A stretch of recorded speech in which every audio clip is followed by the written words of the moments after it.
300 gram உளுந்துக்கு 1/2 kilo ரவை. இவை தான் தேவையான பொருட்கள். அரைச்சி போட்டு உங்களுக்கு காட்டுறேன் பாருங்க. உளுந்தை நாங்கள் அரைச்சி எடுத்துட்டோம். இறக்கி ஆற வைப்போம். கொஞ்சம் சூடாக இருக்குது, சூடு ஆறட்டுக்கும். அது கட்டிப்படாமல் வடிவாக இதாண்டுவோம். இந்த பொலித்தினால் நாங்கள் மூடி விடுவோம். எப்படி இருக்குண்டு இப்படி அரை தேசி தண்ணி காணும்.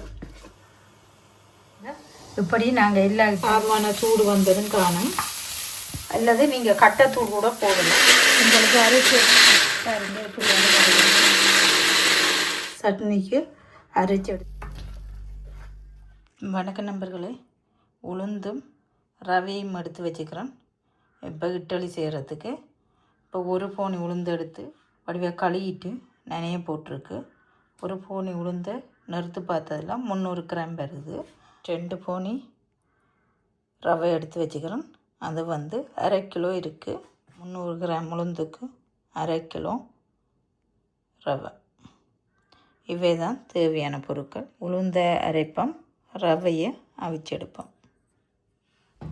உளுந்து நனைய போட்டு 2.5 மணி நேரத்துக்கிட்ட ஆகிட்டு இனி நான் இதை அரைச்செடுக்க போகிறேன். அதுக்கு உளுந்தோட நான் கொஞ்சம் இஞ்சியும் வெட்டி சின்ன சின்ன வச்சுக்கேன், அதையும் போட்டு அரைக்க போகிறேன். இதோட கலந்து அரைப்போம். கிரைண்டரில் உளுந்து அரைக்க போகிறேன். அரைச்சி போட்டு உங்களுக்கு காட்டுறேன். நல்லா அரைப்படணும். வச்சு எடுத்துட்டு காட்டுறேன். அரைப்பட்டதை என்ன அரைப்படணும். வடிவாக இதாண்டுட்டு கொஞ்சம் தண்ணியை விடுவோம்.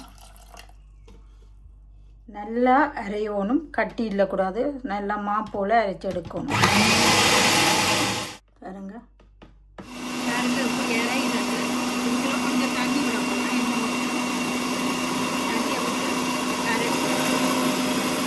இறைச்சி எடுத்துட்டோம்ண்டு நல்ல இதாக இருக்குது, சொப்டாக இருக்குது. நாங்கள் இதை இறக்கி எடுப்போம். இட்லி மாவை நாங்கள் இறக்கி எடுப்போம்.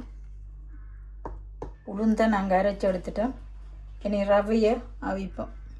ரவையை வடிக்கில் போட்டு துணி ஒண்டால் வச்சுருக்கு. இதை இப்போ நாங்கள் மூடி அவிப்போம். தண்ணி கொதிக்க வச்சுருக்கு. தண்ணி கொதிக்கட்டுக்கும். அது பிறகு நாங்கள் ரவையை அவிய வைப்போம். தண்ணி கொதித்து வந்துட்டு இனி இதை நாங்கள் அவிய வைப்போம். அவிய வச்சுட்டு ரவையை அதுக்கு பிறகு பார்ப்போம்.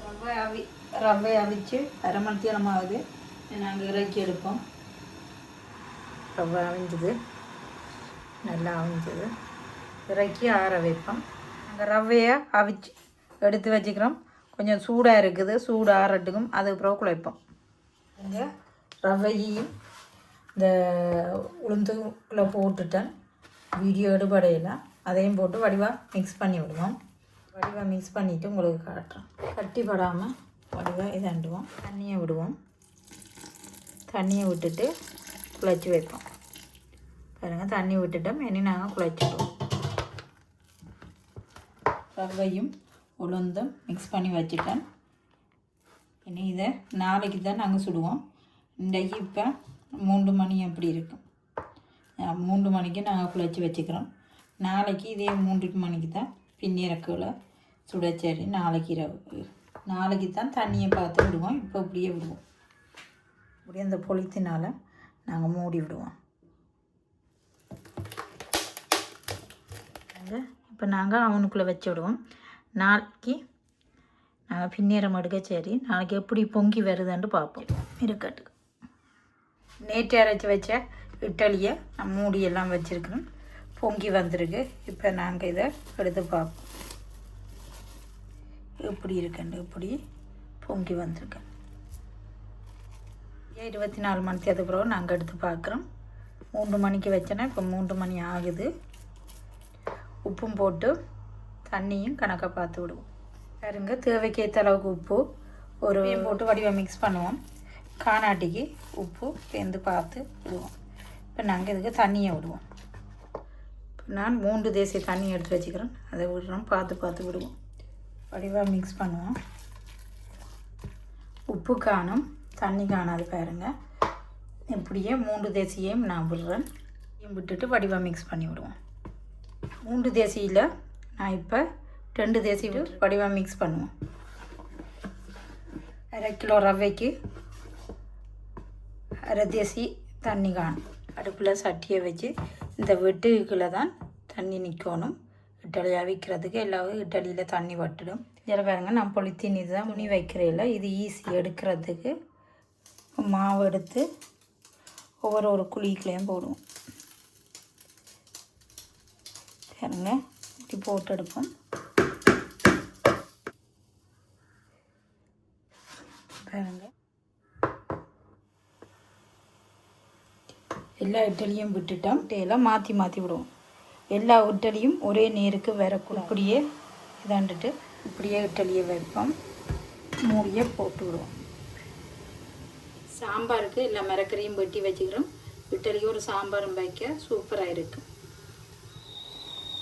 விசில் அடிக்குது. என்ன நாங்கள் இதை இறக்கி எடுப்போம். அவிஞ்சிருக்கும். ஒரு ஈக்கால் குத்தி பார்க்கலாம். ஈக்கில் ஒட்டையில் இனி இறக்குவோம். நாங்கள் இதை பாருங்க இறக்கி எடுப்போம். எல்லா இட்டலியும் இறக்கி எடுக்கிறேன். இப்படி நாங்கள் எல்லா இட்டலியையும் அவிச்சு எடுப்போம். இட்டலி நல்லா அவிஞ்சிட்டு 2ஆம் தரமும் இதையும் நாங்கள் இறக்கி எடுப்போம். இதே போல் எல்லா இட்டலியும் அவிச்சு எடுப்போம். இப்படியே இறக்கி எடுப்போம்.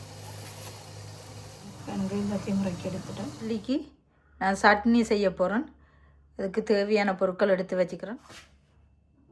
தேங்காய் பூ எடுத்து வச்சுக்கிறேன். யாழ்ப்பாணத்துக்கு கறித்தூள் கொஞ்சம் எடுத்து வச்சுக்கிறேன். தேவையான அளவுக்கு உப்பு தேவை, அதுவும் எடுத்து வச்சுக்கிறேன். 2 சின்ன தக்காளி பழம் நான் வெட்டி வச்சுக்கிறேன். கருவேப்பிலை எடுத்து வச்சுக்கிறேன்.